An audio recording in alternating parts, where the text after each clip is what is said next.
7월 5일 금요일. 오늘의 말씀은 잠언 30장 24절부터 28절까지의 말씀입니다.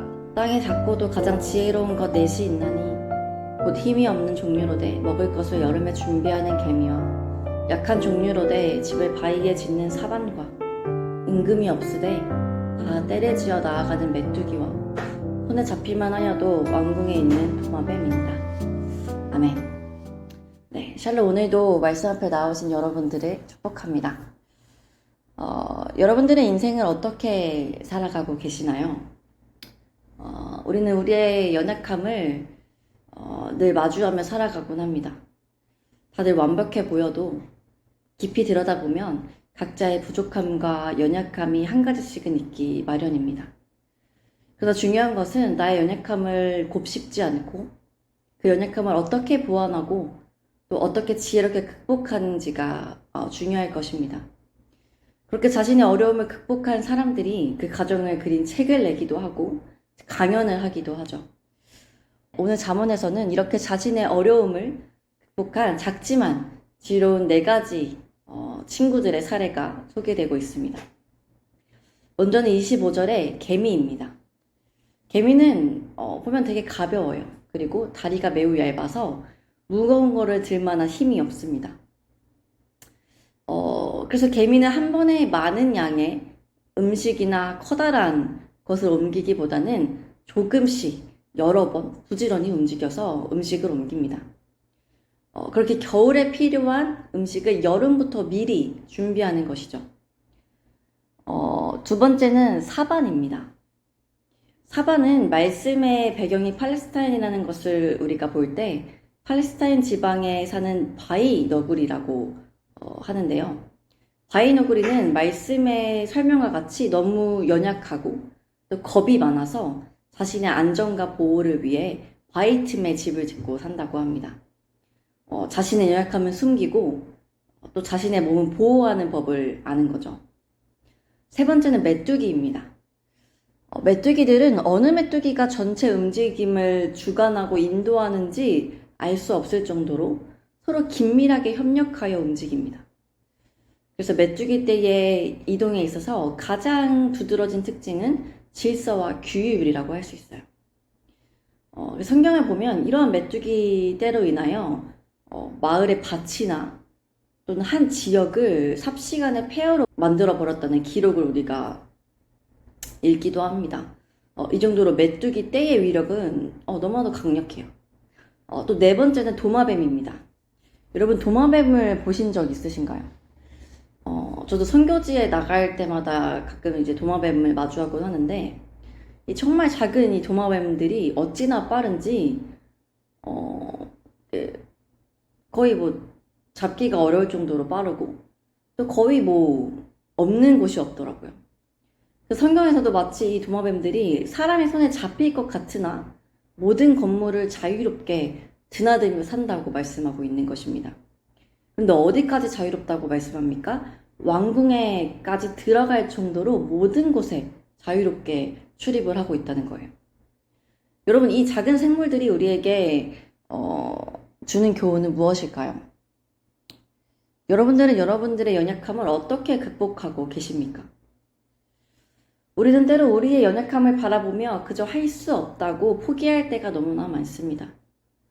현실을 바라보지 못하고 뜬구름을 잡는 듯 뭔가 기적적인 것들로, 뭔가 드라마틱한 방법들로 내 연약함이 바꿔지길 기대하기도 합니다. 그러나 여러분, 이 작은 생물들을 보십시오.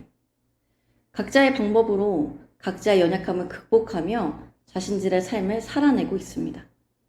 개미와 같이 손이 느리고 어떤 일을 할 때 더디다고 느껴지십니까? 여러분들의 인생이 누군가와 비교하여 느리게 흘러가고 있다고 생각되십니까?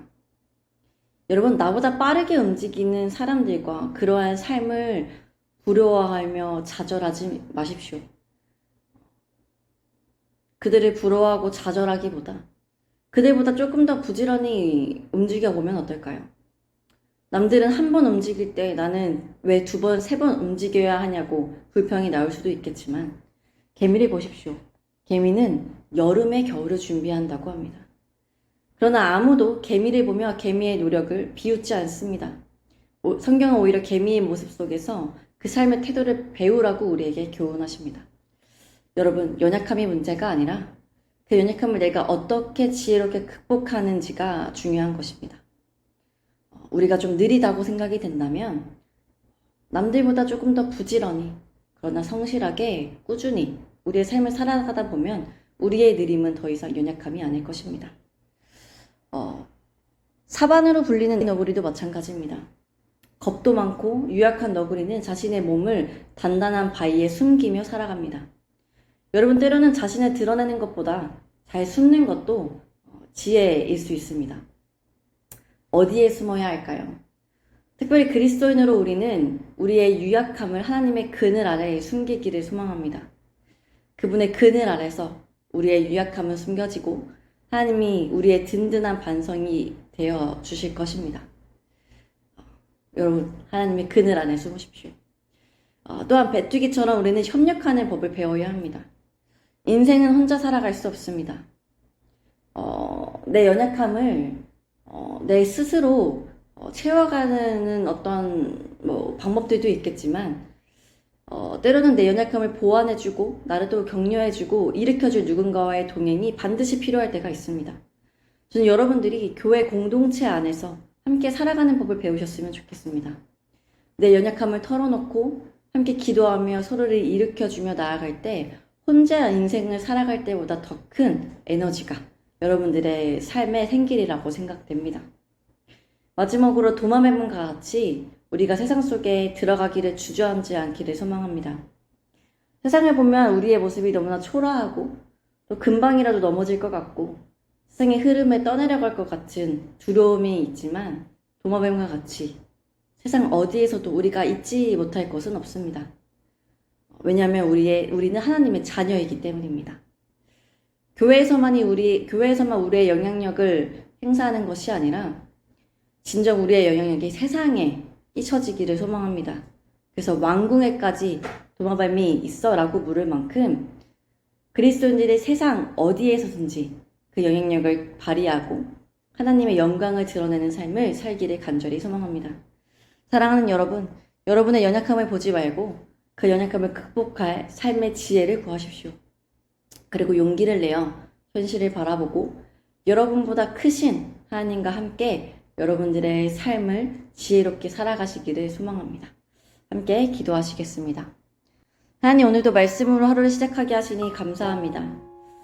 하나님, 오늘 말씀을 보니 개미와 사반, 메뚜기와 도마뱀 등 우리가 작고 연약하다고 생각했던 생물들이 얼마나 자신들의 연약함을 지혜롭게 보완하며 살아가는지를 보게 되었습니다. 별것 아닌 것 같지만 그들보다 더 지혜롭고 귀하게 지어진 우리는 우리의 연약함 앞에 무너지고 주저하고 슬픔에 빠져 살 때가 많습니다. 주님, 우리의 연약함에 집중하기보다는 하나님과 함께 그 연약함을 딛고 살아갈 수 있는 지혜를 허락하여 주옵소서. 또한 이 작은 생명들이 다른 요행이나 다른 기적을 바라지 않고 자신들에게 주어진 삶을 살아내는 것처럼 우리 역시 우리의 현실을 직시할 수 있는 용기를 주시고 기적이나 요행이 아닌 꾸준함과 성실함, 겸손함과 담대함으로 우리의 인생을 살아갈 수 있도록 인도하여 주옵소서. 오늘 하루도 또 우리의 부족함과 연약함이 드러날 수 있습니다. 그러나 그것에 우리의 마음을 빼앗기지 않고 그것들을 어떻게 또 지혜롭게 이겨낼 수 있을지 하나님께 구하며 오늘 하루를 살아갈 수 있도록 인도하여 주옵소서. 감사합니다. 예수님의 이름으로 기도드립니다. 아멘.